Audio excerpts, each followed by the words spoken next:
Boa noite novamente, meus irmãos. A graça e a paz do Senhor Jesus, mais uma vez, depois, é claro, do nosso momento de ceia. Muito obrigado ao presbítero Bruno pela condução do nosso culto até agora.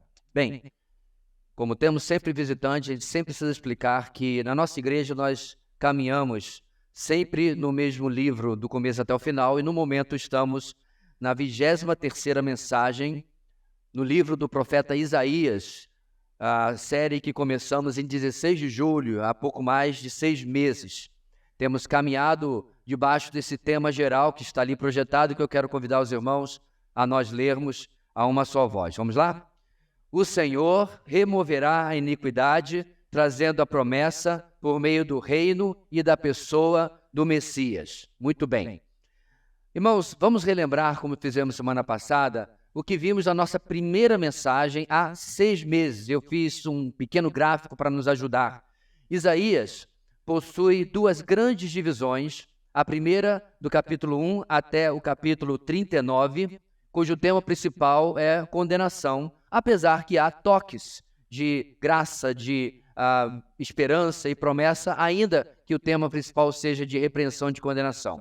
E a segunda metade, de 40 até o 66, que aí sim o tema principal será restauração.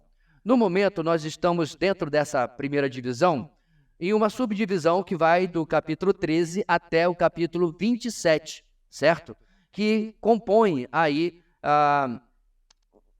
de 2 subdivisões que ou menores, que vão de advertência até esperança. Do 13 ao 23, são 11 advertências a 11 nações e povos diferentes: Babilônia, Assíria, Filistia, Moabe, Damasco, representando a Síria, Etiópia, Egito, Babilônia, que apresenta 2 vezes, Edom, Arábia e Jerusalém, e finalmente Tiro. Depois dessas advertências vem essa última parte, que é agora onde nós estamos, do capítulo 24 até o 27, onde nós temos detalhes do estabelecimento do reino messiânico e o cumprimento das diversas profecias para o tempo futuro. Esse é o esquema de onde nós estamos caminhando na palavra de Deus. Bem, 2 domingos atrás nós vimos no capítulo 24 a primeira mensagem desse último quadrado ali, depois das advertências, e aprendemos como Deus promete cumprir a sua promessa de estabelecimento do reino do Messias, do reino messiânico, e para tanto ele irá remover todas as expressões do mal e do pecado. Deus vai passar a régua, por assim dizer, vai limpar a humanidade de toda a expressão do mal e do pecado. Aí no domingo passado, já no capítulo 25, Isaías, representando o povo, começa a exaltar o Senhor diante daquilo que Deus fará sobre a terra para instaurar o seu reino. Fome, doenças e o constante risco de morte serão coisas do passado. O monte do Senhor, isto é, a partir de Jerusalém, virá a vitória que se estabelecerá colocando ordem em todo o mundo. Serão 1000 anos, onde a justiça, a paz e a segurança reinarão sobre o planeta como absolutamente nunca houve na história da humanidade.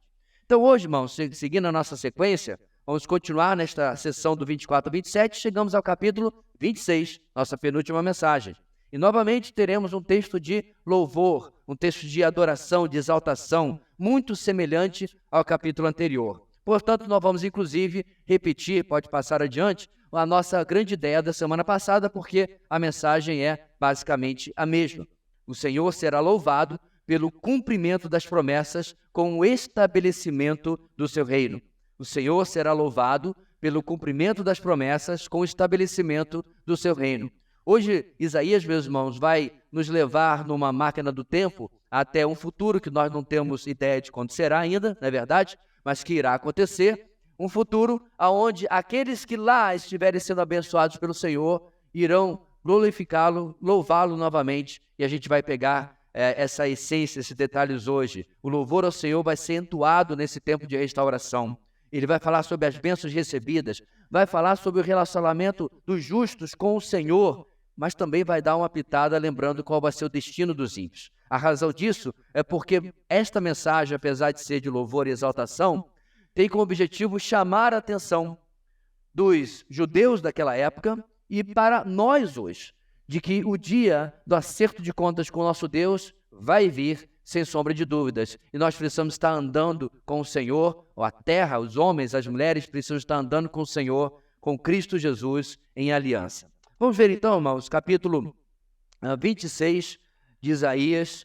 Vamos ler do versículo 1 até o versículo 21, a uma só voz, num bonito coral, esse texto de exaltação que Isaías nos deixou, um cântico de exaltação que Isaías nos deixou. Vamos lá? Dá uma olhadinha à sua direita e esquerda, ver se alguém precisa pegar uma carona na sua Bíblia. Nós lemos na NVI, para você poder ler junto conosco. Ok? Diz assim a palavra do Senhor. Naquele dia, este cântico será entoado em Judá. Temos uma cidade forte.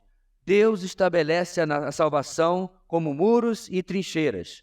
Abram as portas para que entre a nação justa, a nação que se mantém fiel. Tu, Senhor, guardarás em perfeita paz aquele cujo propósito está firme, porque em ti confia. Confiem para sempre no Senhor, pois o Senhor, somente o Senhor, é a rocha eterna. Ele humilha os que habitam nas alturas, rebaixa e arrasa a cidade altiva e a lança ao pó. Pés as pisoteiam, os pés dos necessitados, os passos dos pobres. A vereda do justo é plana. Tu, que és reto, tornas suave o caminho do justo. Andam pelo caminho das tuas ordenanças. Esperamos em ti, Senhor. O teu nome e a tua lembrança são o desejo do nosso coração. A minha alma suspira por ti durante a noite, e logo cedo o meu espírito por ti anseia. Pois quando se veem na terra as tuas ordenanças, os habitantes do mundo aprendem justiça. Ainda que se tenha compaixão do ímpio, ele não aprenderá a justiça. Na terra da retidão, ele age perversamente e não vê a majestade do Senhor. Erguida está a tua mão, Senhor, mas eles não a veem. Que vejam o teu zelo para com o teu povo e se envergonhem. Que o fogo reservado para os teus adversários os consuma. Senhor, tu estabeleces a paz para nós. Tudo o que alcançamos, fizeste-o para nós. Ó Senhor, ó nosso Deus, outros senhores além de ti nos têm dominado, mas só o teu nome honramos. Agora eles estão mortos, não viverão, são sombras, não ressuscitarão. Tu os castigaste e os levaste à ruína, apagaste por completo a lembrança deles.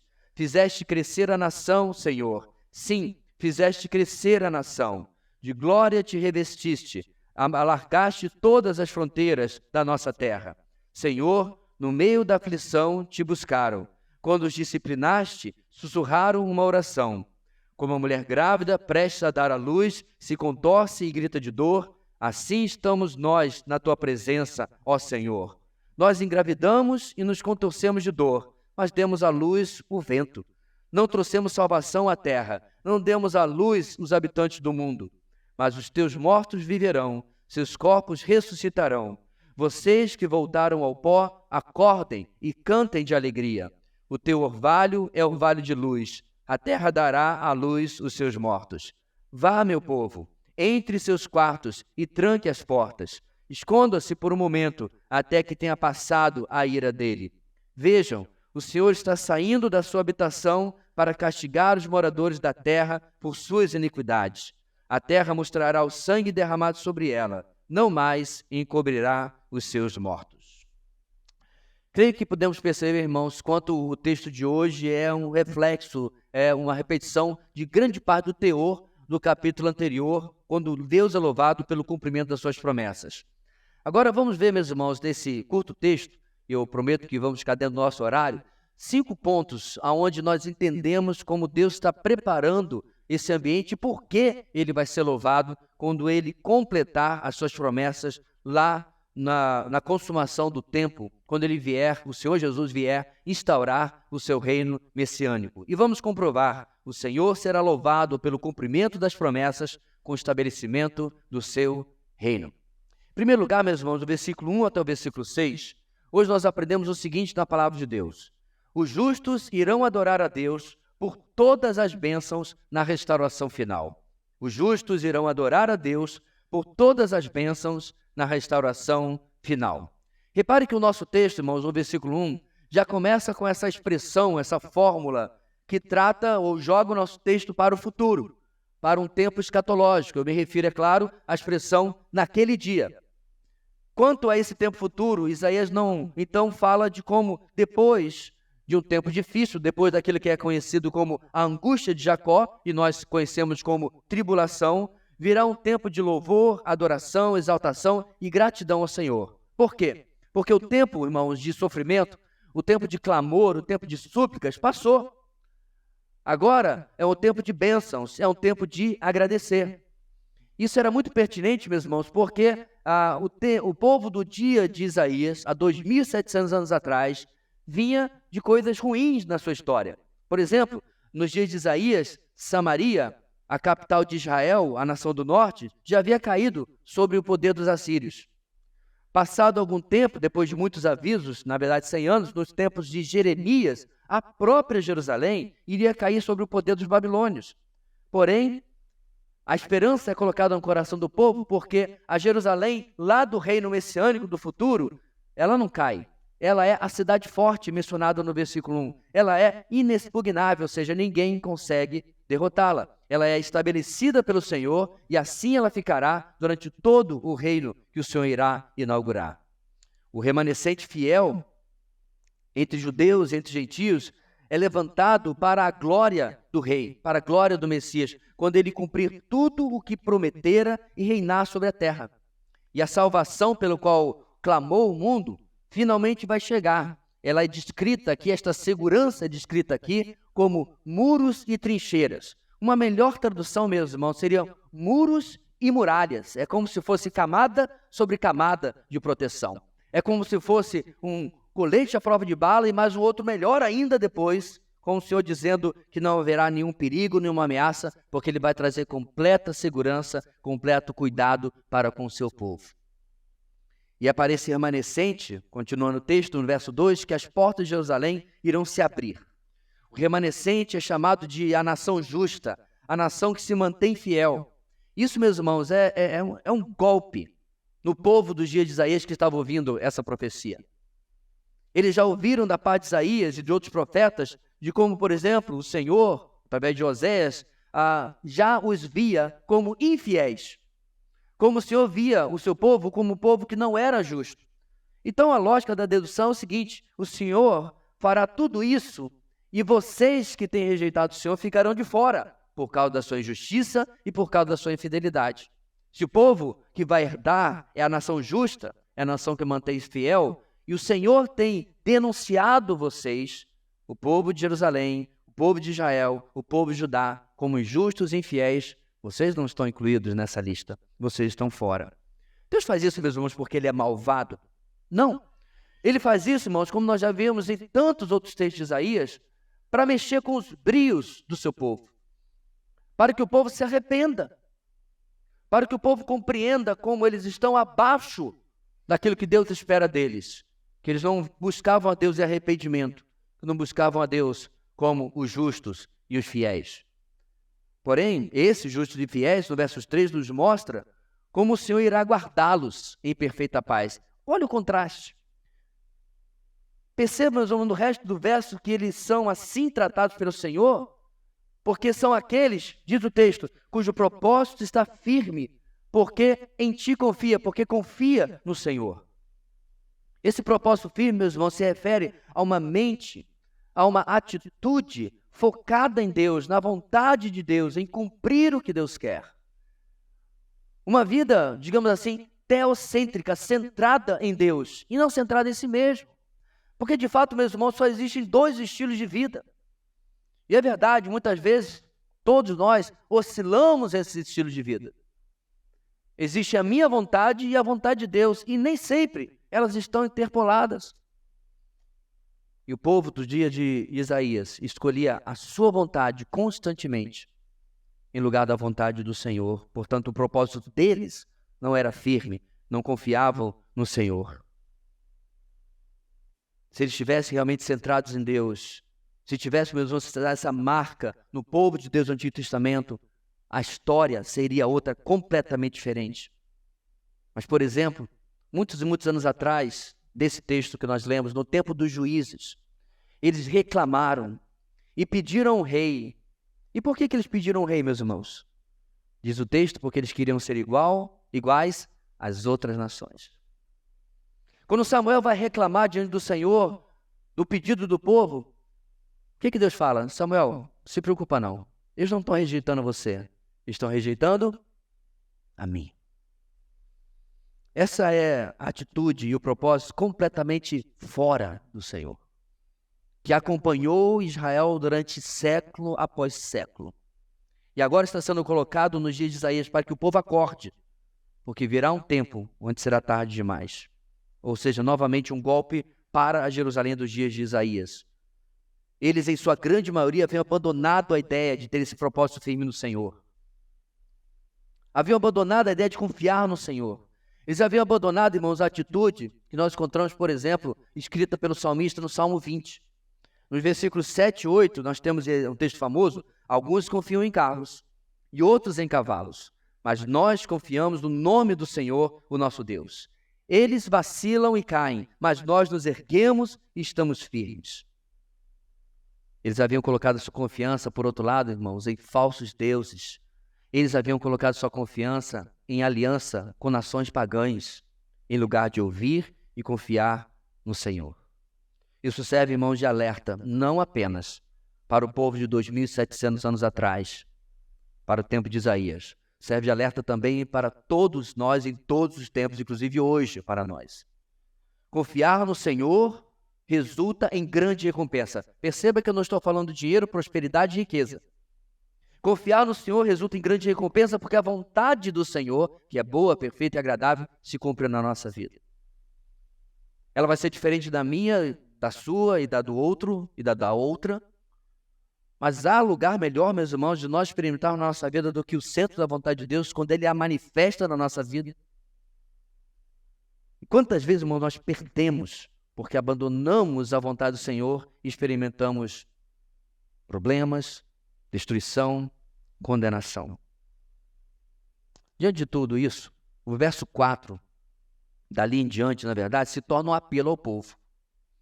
Dentro desse cenário que Isaías começa construindo, ele está mostrando ao povo do seu presente, dos seus dias, e por tabela, é claro, vendo para nós, que antes que o reino chegue, todos nós somos desafiados a confiar sempre no Senhor, porque, diz o texto, só Ele é a rocha eterna. Isaías, meus irmãos, irá lembrar desse pensamento, falando em nome do Senhor, lá na frente, no seu livro, no capítulo 44. No versículo 8, Isaías vai dizer: não tremam nem tenham medo. Não anunciei isto e não o predisse muito tempo atrás? Vocês, diz o Senhor, são minhas testemunhas. Há outro Deus além de mim? Não existe nenhuma outra rocha. Não conheço nenhuma. E essa expressão, meus irmãos, rocha eterna ou rocha dos tempos, rocha das eras, ela foi capturada num hino muito bonito, chamado Rocha Eterna, ou Rock of Ages, em inglês. E há muitos... na verdade, eu queria ler para vocês o hino inteiro, mas o nosso tempo não dá. E eu separei aqui uma parte, irmãos, ele diz: rocha eterna, que foi partida por mim. Deixe-me esconder em ti.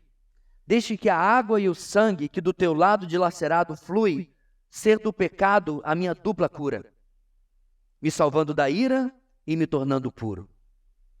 Mas o que eu gosto mais, irmãos, é a terceira estrofe, que eu já recitei muitas e muitas vezes em muitas mensagens. Nada em minhas mãos eu trago, simplesmente a tua cruz me agarro.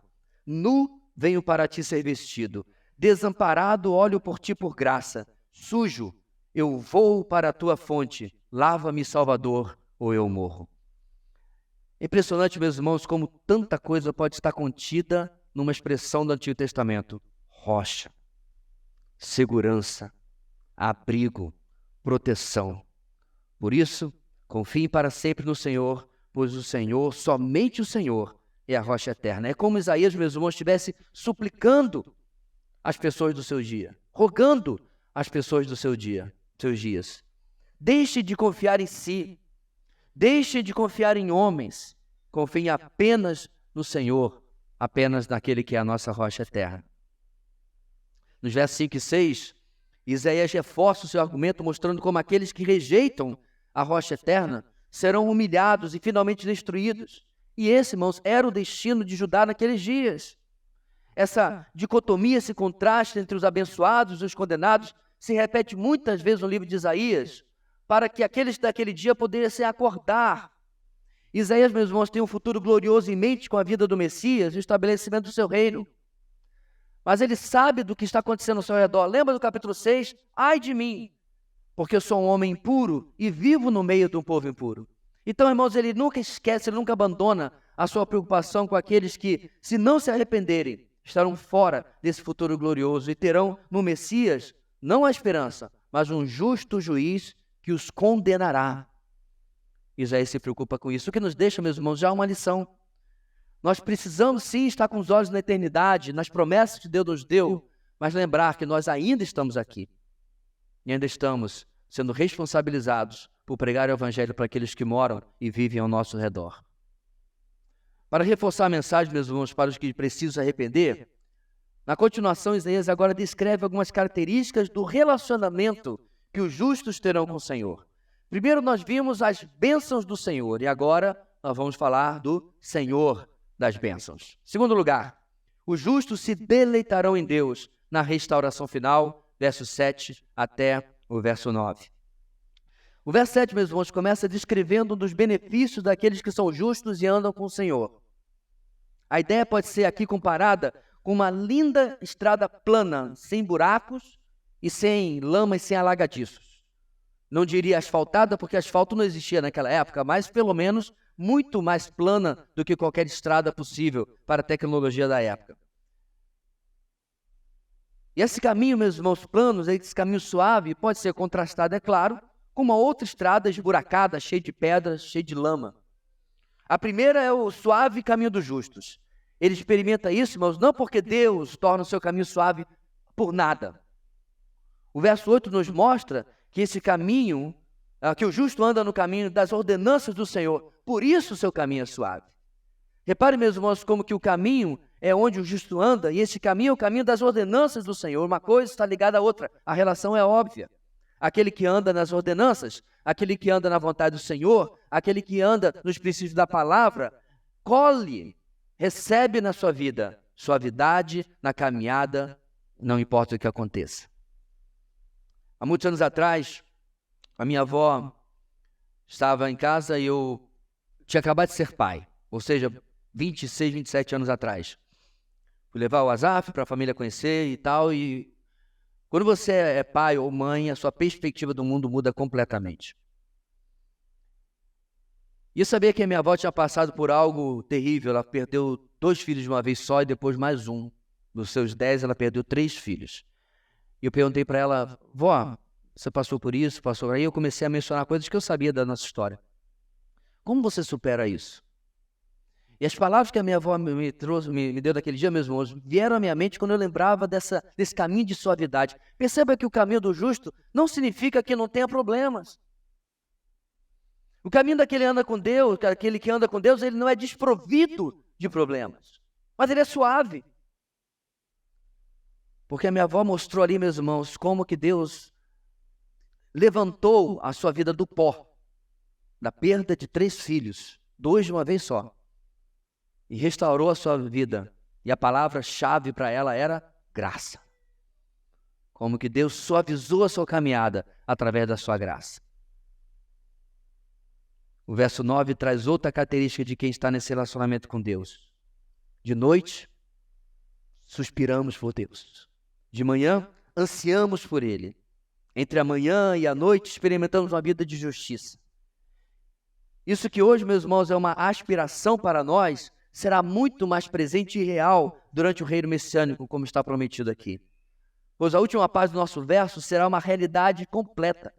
Hoje nós ansiamos por isso, nós até experimentamos isso, mas naqueles dias, naquele tempo, será o status quo, será o padrão, o default daquilo que vai ser vivido no reino messiânico. Olha lá, quando se veem na terra as tuas ordenanças, os habitantes do mundo aprendem justiça.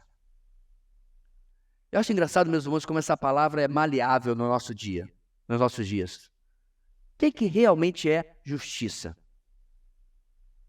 Então, se alguém mata outra pessoa e ela é presa, processada e de fato condenada, há 30 anos que seja, o máximo que pode ser preso no Brasil, né? Foi feita justiça? Será? Isso compensa a vida que foi perdida? Claro que não. A justiça dos homens, irmãos, é um arremedo, é um band-aid. É uma tentativa pequena, humana, limitada. É por isso que no Antigo Testamento a lei civil, não a lei religiosa, não a lei espiritual, a lei civil de Israel era olho. Exatamente. Deus chegou mais perto da justiça do que a justiça atual. Mas nesses dias, meus irmãos, o mundo vai conhecer justiça com J-U-S-T-I, C cedilha A, tudo maiúsculo.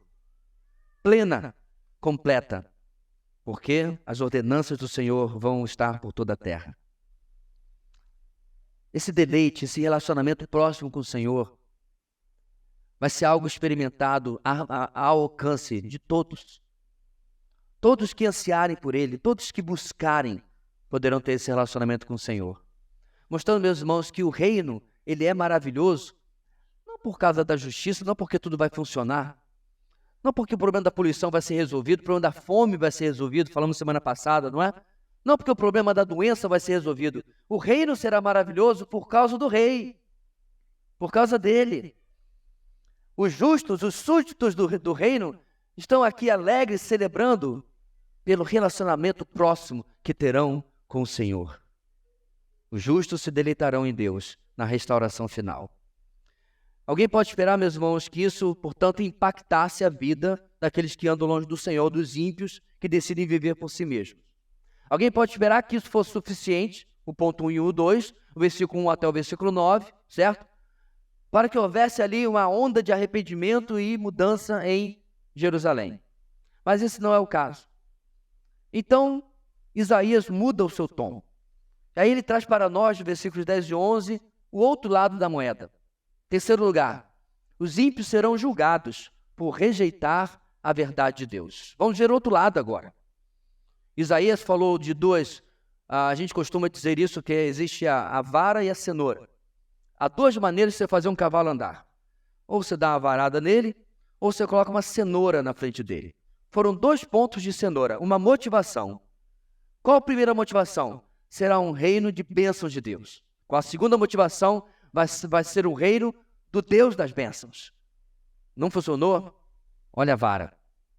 Os ímpios serão julgados por rejeitar a verdade de Deus.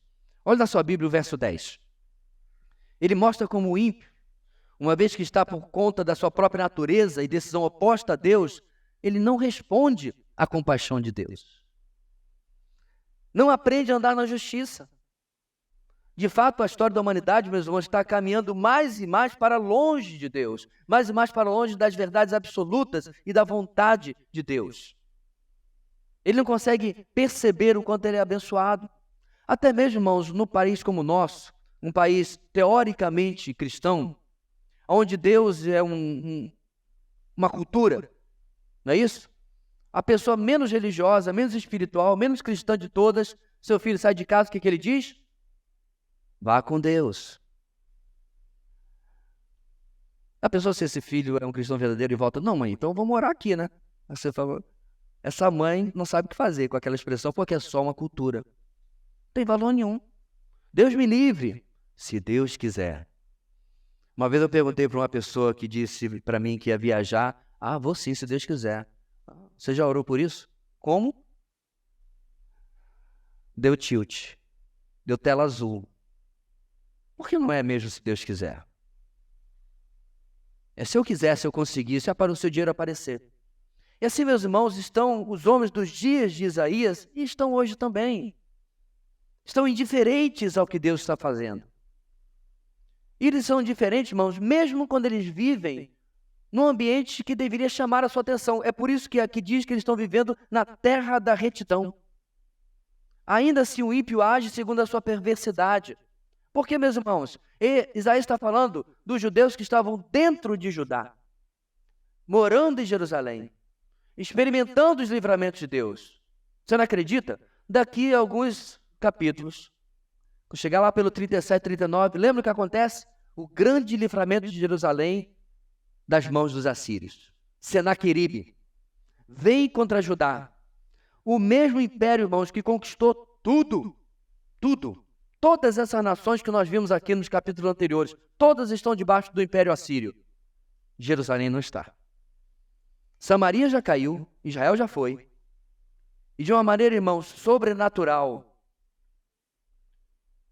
uma cidade só resiste e ela não cai sobre o poder dos assírios. Aí você pensa assim, pastor, quando chegar naquele capítulo lá, Judá, Jerusalém vai se dobrar diante do Senhor. Sinto informar-lhe, não. Por que, meus irmãos? Porque estão morando na terra da retidão, mas agem segundo a sua perversidade. Quantas pessoas vivem perto de crentes cristãos verdadeiros, que vivem o Evangelho, que pregam para essas pessoas, verdade, às vezes até de forma exagerada, mas entra por aqui e sai por aqui. Vivem na sua própria, digamos, terra de retidão, mas vivem segundo a sua perversidade. Então essa parte, meus irmãos, do verso 10, mostra como o povo de Deus do Antigo Testamento tinha tudo para, digamos, dar certo, mas preferiu os caminhos que o afastavam de Deus e da majestade que ele havia manifestado a Israel. Que majestade, irmãos? A história. Lembra de novo do Salmo 78, eu mencionei inclusive hoje de manhã, o que ouvimos e aprendemos, o que nos contaram os nossos pais, não ocultaremos dos nossos filhos. Contaremos à próxima geração o quê? Os louvores do Senhor, os seus impressionantes feitos, parafraseando. Para quê? Para que a próxima geração não seja endurecida, teimosa, incrédula como seus pais. É aquilo que eu venho falando, meus irmãos, nosso Deus tem currículo. Nosso Deus tem histórico para que se creia nele. Mas o povo de Jerusalém não estava nem aí. Desprezaram, versículo 11, a mão erguida do Senhor. É interessante, meus irmãos, que a mão erguida do Senhor, ela se ergue para abençoar, mas ela se ergue também para julgar. E nem de uma maneira e nem de outra. Nem a vara, nem a cenoura significava absolutamente nada para eles. Apesar deste, irmão, ser um capítulo de adoração dos gemidos, dos justos, notamos nesses versos que Isaías também está escrevendo para o povo rebelde dos seus dias, como já falei várias vezes. Eles eram indiferentes aos feitos de Deus, eles eram indiferentes às maravilhas que o Senhor havia feito e prometeu que faria ainda. Diante disso, Isaías pede que, quando esses notarem como o Senhor abençoa, cuida e protege o outro lado, os justos, que eles se envergonhem das suas decisões. Mas aí será tarde demais. O julgamento já terá chegado para esses. Os ímpios, então, irmãos, serão julgados, porque rejeitam a verdade. A gente vai falar um pouquinho mais sobre isso daqui a pouquinho. Então, Isaías retorna para a cenoura. Retorna a falar sobre os justos, isto é, aqueles que estavam separados da porção rebelde entre o povo de Deus. E aí o versículo 12 até o versículo 19 vai nos trazer isso. Os justos, por outro lado, serão restaurados, apesar das suas falhas. Os justos serão restaurados, apesar das suas falhas. Acompanhe no versículo 12 que Isaías começa falando de novo sobre os feitos de Deus. No verso 12, Isaías lembra como que paz e prosperidade só foram possíveis para Israel por causa do Senhor. Eles nunca chegaram onde chegaram pelo seu próprio braço, pela sua própria força, mas porque Deus os abençoou. No verso 13, Isaías lembra como que o poder dos homens pode até ter dominado politicamente o povo, mas não dominou o coração dos justos, o coração que continuava devoto, dedicado, confiando no Senhor. E como eles ficaram ao longo da história, esses não são nem mais lembrados, verso 14, mas lá estavam os justos, sendo guardados pelo Senhor. Nos versos 15 e 16, Isaías, diante desse quadro que ele falou do 12 até o 14, ele dá todo o crédito ao Senhor. O cântico de louvor dos justos do reino declara que o Senhor fez a nação crescer, o Senhor revestiu de glória e o Senhor alargou as fronteiras. Isso é muito interessante, meus irmãos, porque antes do povo entrar na terra prometida, lá em Deuteronômio, Moisés se deu ao trabalho de alertar o povo. Quando vocês entrarem nesta terra que o Senhor vai lhes dar, e vocês morarem em casas que vocês não construíram, e vocês colherem uvas de videiras que vocês não plantaram, de oliveiras que vocês não plantaram, lembra? Não se esqueçam, foi o Senhor que deu tudo isso para vocês. Deixa eu abrir um parênteses aqui, meus irmãos. Como uma história vivida com o Senhor é preciosa para nos manter fiel no presente. E como esquecer a nossa história com o Senhor é perigoso para sabotar também o nosso presente. Lembrar que chegamos onde chegamos, que somos o que somos, por causa do Senhor, nos mantém humildes e dependentes no presente. Mas quando esquecemos, realmente vem ruína por aí. E de fato, irmãos, no reino messiânico, o novo Israel, que vai ser feito a partir dos remanescentes, dos justos, dos fiéis, ele vai ser muito maior. Porque o texto diz que o Senhor alargou as suas fronteiras. Ele vai, na verdade, meus irmãos, da fronteira com o Egito ao sul, até a Mesopotâmia ao norte. Israel, deste tempo, irá abranger os territórios que hoje são do Líbano, da Síria e da Jordânia. É o que está na palavra. Mas os justos, meus irmãos, também são realistas. Eles não chegaram até aqui porque fizeram tudo certo. Eles já deram todo o crédito ao Senhor, não foi? Isaías disse, foi o Senhor que fez, foi o Senhor que alargou as nossas fronteiras. E agora eles têm, mais uma vez, dando crédito ao Senhor, sendo realistas sobre o que eles não fizeram.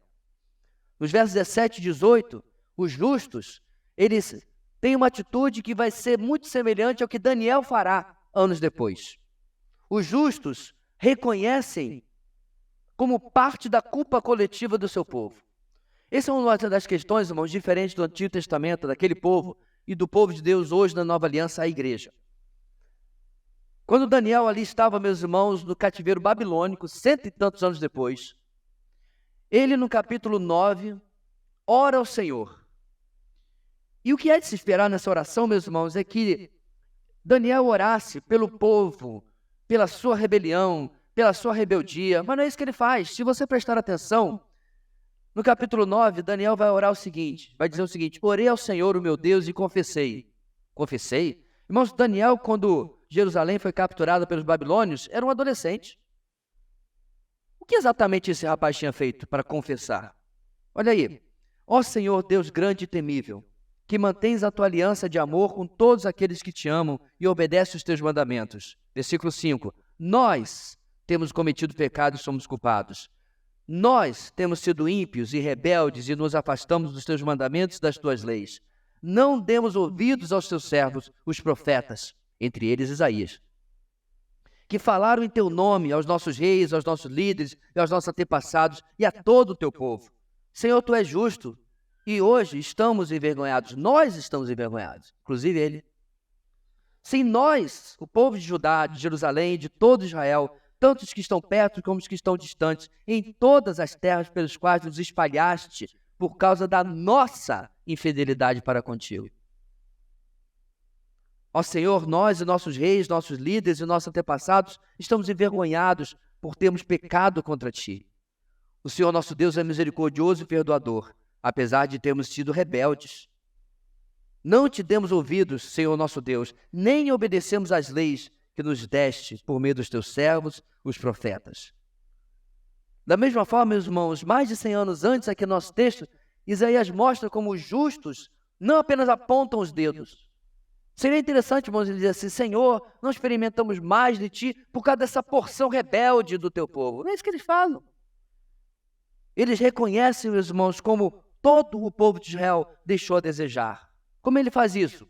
Eles deveriam dar à luz justos entre as nações, mas eles falharam miseravelmente. Não sei se você sabia, mas Israel foi colocada, irmãos, para ser um farol para o mundo. O mundo inteiro devia olhar para essa nação se ela experimentasse as bênçãos do Senhor, se tivessem obedecido. E as nações deviam olhar para Israel e dizer, nós queremos o que eles têm. Qual é a receita deles? Ah, é o Deus que eles servem. E eles se voltariam para o Senhor. Mas aí você sabemos que a história não aconteceu dessa maneira. Os homens falham. Eles erram. E Israel acaba, como nós também bem sabemos, nos cativeiros. Aliás, meus irmãos, os homens falham, mas o Senhor não. No verso 19, Isaías retrata como o Senhor realiza a obra da redenção dentro e fora de Israel, apesar das falhas dos homens. Das falhas dos homens em proclamar o nome do Senhor, das falhas dos homens em fazê-lo conhecido.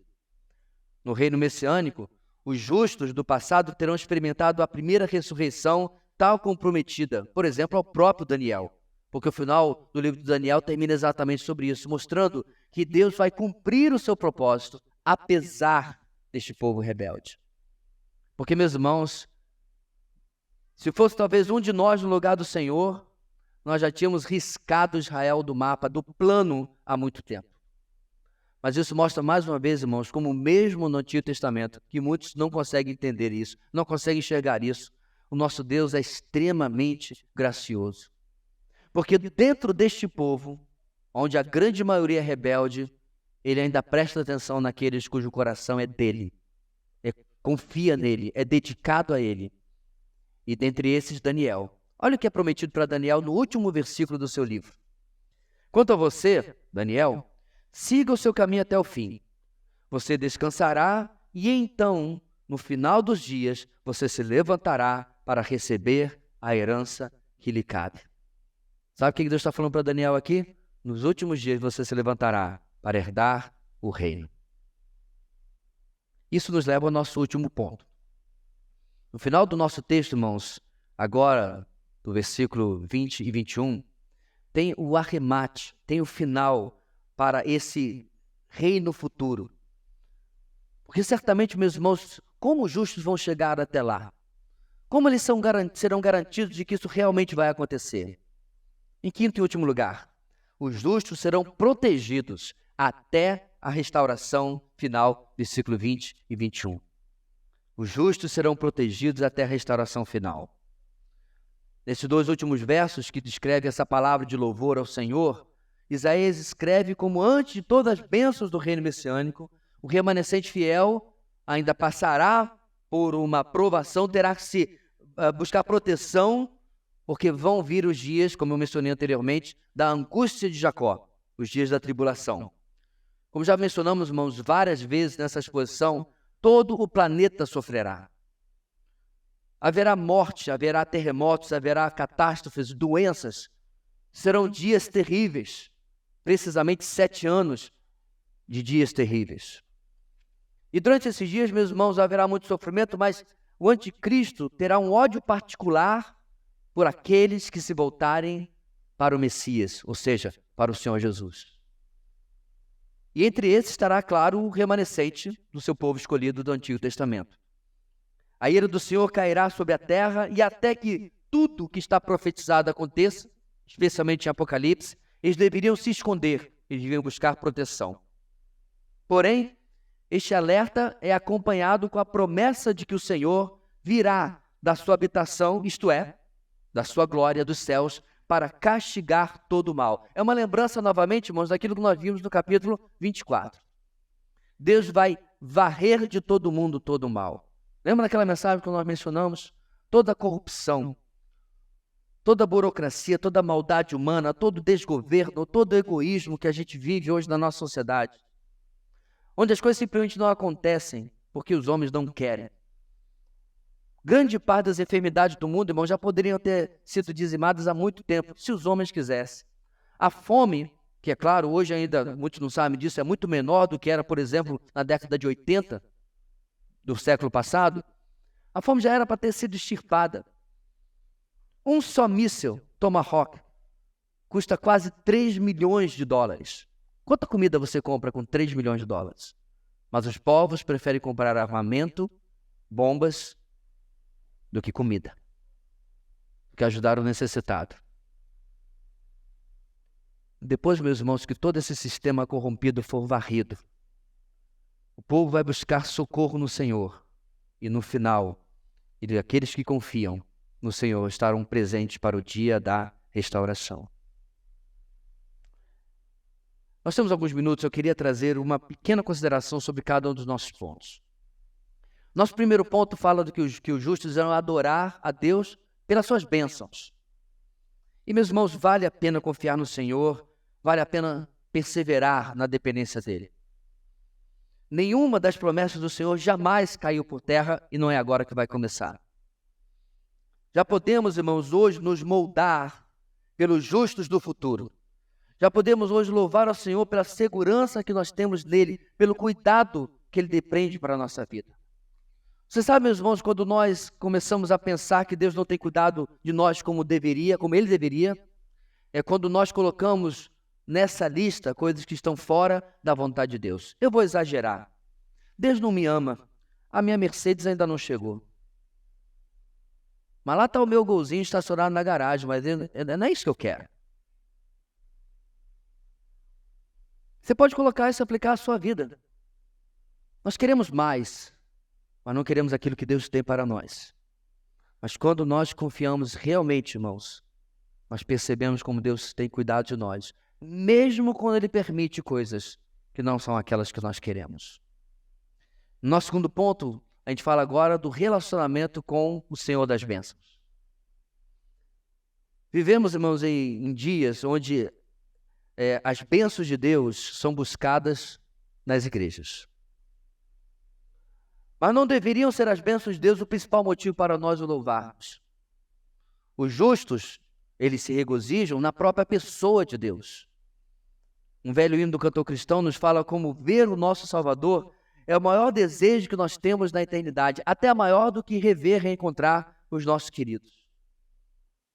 O Deus das bênçãos precisa ser sempre um desejo maior para nós do que as bênçãos de Deus. Quando, meus irmãos, o nosso coração está firmado no Senhor de verdade, apesar de não recebermos talvez aquilo pelo qual estamos orando, aquilo que recebemos dele nos é suficiente. O Salmo 23, que tanto conhecemos, diz que o Senhor é o meu pastor, de nada terei falta. É mal lido por alguns que acham o Senhor é o meu pastor, eu vou ser muito abençoado. Não é isso que Davi quis dizer. O que Davi quis dizer, meus irmãos, é que tendo o Senhor como meu pastor, eu não preciso de mais nada. Eu já tenho tudo. Eu já tenho Ele. Muitos, meus irmãos, louvam a Deus quando ganham coisas, quando recebem coisas. No Antigo Testamento tem um homem chamado Jó, que louvou a Deus quando perdeu tudo. Nosso terceiro ponto fala que os ímpios serão julgados por rejeitar a verdade. E como isso é verdade hoje em dia. Vivemos, meus irmãos, em tempos onde a verdade ela é algo líquido, ela é algo maleável. E obviamente, meus irmãos, a verdade, de verdade, ela não é assim. Ela é firme, imaleável, dura. Ela não é flexível. Mas o nosso mundo, a nossa sociedade tem tentado ressignificar as coisas, reinventar a verdade, tornando-a, obviamente, em uma mentira. Isso condiz, irmãos, perfeitamente com a verdade do Evangelho. Porque quando Paulo começa a explicar o Evangelho, irmãos, ele começa falando de condenação em Romanos, olha o que ele fala no versículo 25, profetizando o futuro da humanidade. Trocaram, abre aspas, trocaram a verdade de Deus pela mentira, e adoraram e serviram as coisas e serem criados em lugar do Criador, que é bendito para sempre. Amém. Esse futuro de Paulo, irmãos, é o nosso presente hoje. Muitas vezes você vai falar para as pessoas sobre a verdade da palavra de Deus, elas às vezes até podem ouvir com educação, mas na mente deles está o seguinte pensamento: essa verdade é a sua verdade, é que funciona para você, mas tem uma que funciona para mim. É interessante, meus irmãos, porque tal pensamento, ele é ilógico. Uma vez eu perguntei para uma pessoa que disse que todas as religiões, todo tipo de fé leva a Deus. São caminhos mais longos, mais curtos, mais conturbados, mais acidentados, mas todos levam ao mesmo lugar. Em primeiro lugar, isso não é verdade, isso não tem lógica nem na vida real. Porque se eu pegar a estrada para Pacaraima, eu não chego em Mucajaí. Não é verdade? Não tem nem lógica esse tipo de pensamento, mas a mente humana resolveu aceitar isso como verdade.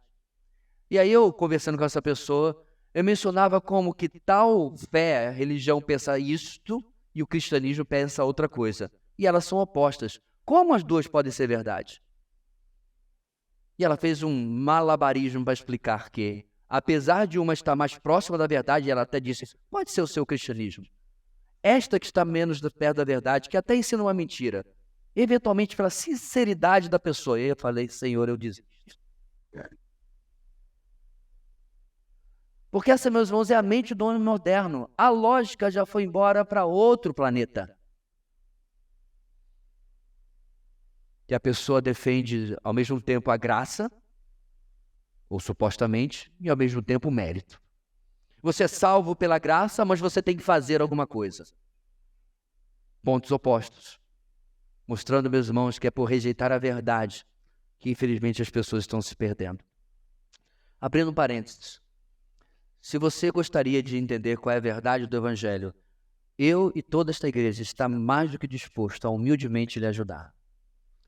Porque, como já disse um homem, um bispo metodista há muito tempo atrás, o Evangelho é um mendigo mostrando a outro mendigo, um necessitado mostrando a outro necessitado onde encontrar pão.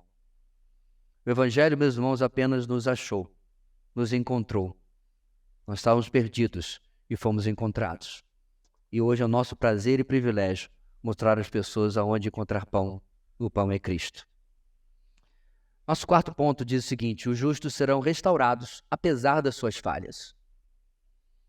Apesar de nós, irmãos, Deus é e continua sendo fiel. Assim, Israel falhou e Deus ainda assim está cumprindo suas promessas através desse pequeno remanescente. Isso vemos, irmãos, a graça e a fidelidade de Deus. E de forma semelhante, Deus tem nos abençoado, nos mantido firmes na redenção que Ele mesmo nos deu. E tem feito isso unicamente, é claro, pela graça que há em Cristo Jesus. Porque se dependêssemos de nós, meus irmãos, nós já tínhamos nos perdido. Mas não depende de nós. Não perdemos a salvação que nos foi dada por causa dele. Ele começa a obra de salvação e ele termina a obra de salvação na nossa vida. Não tomamos caminhos e não tomamos decisões piores da nossa vida, de novo, por causa dele. Porque ele tem cuidado de nós, ele tem zelado pelas nossas vidas. Eu mencionei hoje de manhã que no nosso grupo de vida, um dos nossos irmãos disse que o que estava destinado para a sua vida é que ele não fosse dar para nada. Que não ia nada dar certo. Mas aí Jesus entrou na história e fez as coisas darem certo, apesar dele. E eu completei, meus irmãos, que eu também, me conhecendo muito bem, eu era para não dar em nada. E eu tentei muito. É impressionante, meus irmãos, e hoje nós acabamos de falar no nosso catecismo sobre o chamado eficaz, quando Deus chama alguém, apesar desta pessoa, e apesar das inúmeras tentativas desta pessoa em rejeitar a Deus e em se afastar do Senhor, é como se o Senhor, meus irmãos, nos colocasse em uma armadilha de amor e nos colocasse de uma maneira onde não há outro caminho a não ser para Ele. C.S. Lewis, quando se converteu, o autor das Crônicas de Nárnia, ele disse que naquele dia, naquela noite, ele se ajoelhou no seu quarto e ele era o convertido mais relutante de toda a Inglaterra. Um homem inteligentíssimo, mas que resistia, por causa da sua inteligência, a aceitar a mensagem do Evangelho, até que Deus quebrou sua resistência e ele se rendeu, apesar de todas as suas lutas. Nosso último ponto diz o seguinte: os justos serão protegidos até a restauração. Meus irmãos, assim como esse remanescente no reino messiânico estará guardado pelo Senhor, nós, pela sua graça, sem merecimento, os santos da igreja também estamos. E eu quero terminar lembrando do que nos deixou no final da sua carta, Judas, o meio-irmão do Senhor. Esse é um Judas bom, viu? Você não conhece? Não é aquele outro lá, não. Isso aqui é gente fina. E olha o que ele nos deixou, meus irmãos. Há aquele que é poderoso para impedi-los de cair e para apresentá-los diante da sua glória sem mácula e com grande alegria. Ao único Deus, nosso Salvador, seja glória, majestade, poder e autoridade, mediante Jesus Cristo, nosso Senhor, antes de todos os tempos, agora e para todo sempre. Amém. Ele encerra sua carta, meus irmãos, mostrando a segurança que há. Por quê? Porque estamos sendo guardados, estamos sendo protegidos por esse mesmo Deus que deixou essa promessa para o seu povo há 2.700 anos atrás. Como não louvá-lo? Como não exaltá-lo? Apesar, meus irmãos, de saber que nós estamos há N anos do cumprimento desse texto, não sabemos exatamente quanto tempo falta. Pode ser exatamente, irmãos, que nós estejamos há 7 anos do cumprimento desse texto. Sabe o que significa? Que o tempo nosso estará terminado. O tempo do julgamento de Deus virá sobre a terra. E finalmente ele vai cumprir esse texto e esses dias. Pode ser que ainda faltam 70 anos. O que importa, meus irmãos, é que o Deus que prometeu, ele é fiel. Ele nunca falhou. E eu não acho que ele vai começar a fazer isso agora. Deus querido, muito obrigado por esse cântico de adoração que os teus irão levantar para ti, agradecendo pelo cuidado, pela proteção, mostrando ao mesmo tempo o destino daqueles que se revoltam e se rebelam contra o Senhor. Que essas verdades, ó Deus, possam nos colocar, ó Deus, pequenos, humildes diante do Senhor, sabendo que é o Senhor que tem feito isso por nós. Mas que essas verdades possam também constranger corações que estão endurecidos ainda, talvez aprisionados pela religiosidade ou pela incredulidade. Que eles possam, ó Deus, se voltar para o Senhor, sabendo que só no Senhor há bênçãos, que só nessas bênçãos tem um Deus como o Senhor por trás, e o Deus que nos protege para todo sempre. Em nome de Jesus que nós oramos.